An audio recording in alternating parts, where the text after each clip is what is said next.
Well, Americans all across the country are kicking off the Memorial Day weekend with travel and family time and barbecues, all wonderful. It's important, though, amidst all of this, to take time to reflect on the legacies of Americans who paid the ultimate sacrifice. And that's exactly what the Honor Project plans to do. With the help of its volunteers, the group will place flags of valor mementos in the graves of 10,000 fallen soldiers across the country.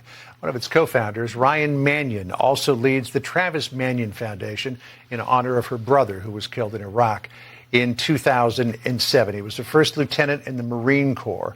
He died saving the lives of his wounded teammates. Ryan Manion joins us now. Ryan, as everybody heads into the holiday weekend, they'll be thinking about time off. They'll be thinking about barbecues, cookouts, partying, maybe going out in the boat. But we have to remember before we head out in this weekend exactly what Memorial Day is all about. And what's it about to you?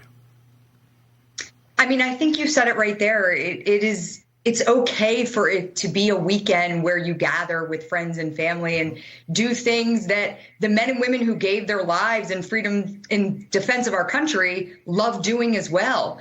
But the one thing I think is important is, like, don't let the weekend pass without acknowledging why it exists.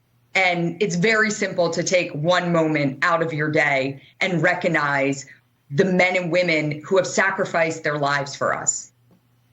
Well said. Ryan, talk to us about the Honor Project and specifically how this weekend is shaping up. What are you doing across the holiday weekend with the project? Sure. So this weekend, we have thousands of volunteers that will visit VA cemeteries and Arlington National Cemetery, and they will go out and place tokens of remembrance at over 10,000 grave sites. We have families that can't be there to visit their loved ones. So they're able to make a request that someone visits their gravesite that day. And that's just what we do. We're bringing out thousands of volunteers to stop by these grave sites, to say their names, to remember them, and let their families know that we do remember and we'll be there to remember their loved ones if they can't be. Ryan, this is something that the Honor Project started during the COVID pandemic when people really weren't traveling. They were holed up at home, and you thought, well, you know, somebody's got to go out to these grave sites. Somebody's got to honor the brave men and women who laid down their lives, gave their last measure of devotion to this nation.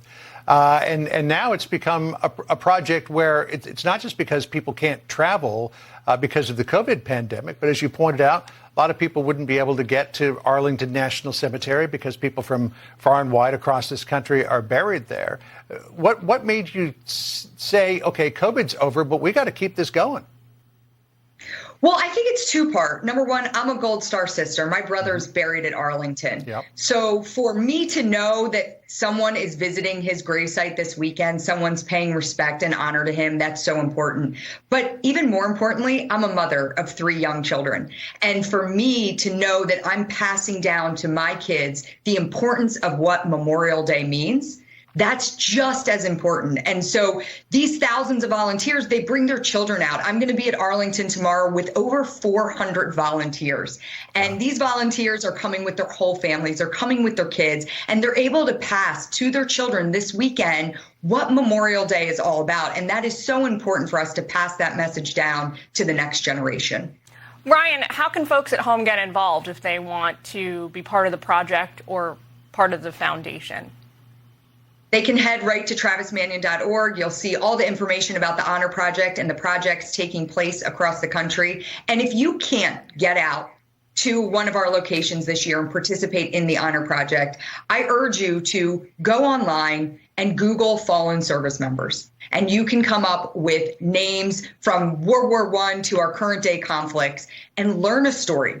Learn the story of one fallen service member. And when you're at your barbecue on Monday, when you're hanging out with your friends and families, doing all the things that we love to do, pass that story on to somebody. Share that story and let others know of the brave men and women who have given their lives. We should also put in a plug for Flags of Honor, who have given you the mementos that you're going to be dropping off at the grave sites. My wife and I work with a number of military charities, and they're always right there with one of their beautiful wooden American flags that they donate to help raise a little bit of money. So hats off to them as well. Ryan, thank you very much for joining us. We hope that you have a good Memorial Day. Thank you. We will hold the memory of your brother in our hearts. Thank you so much.